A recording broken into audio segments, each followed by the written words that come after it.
You ask Tiger to calculate. This deals with linear inequalities with one unknown. The final result is b greater than -16.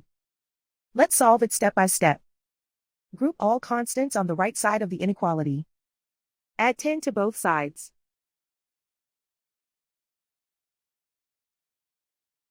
Group like terms.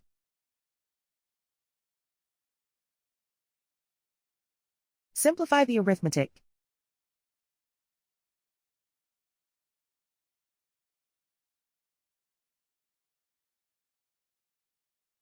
Isolate the b.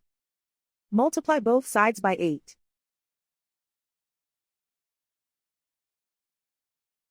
Group like terms.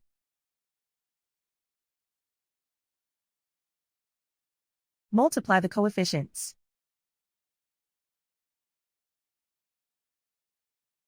Simplify the fraction.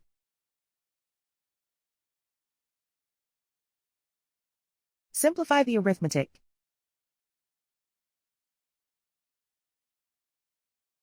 Plot the solution on a coordinate grid. And so the final result is b greater than -16.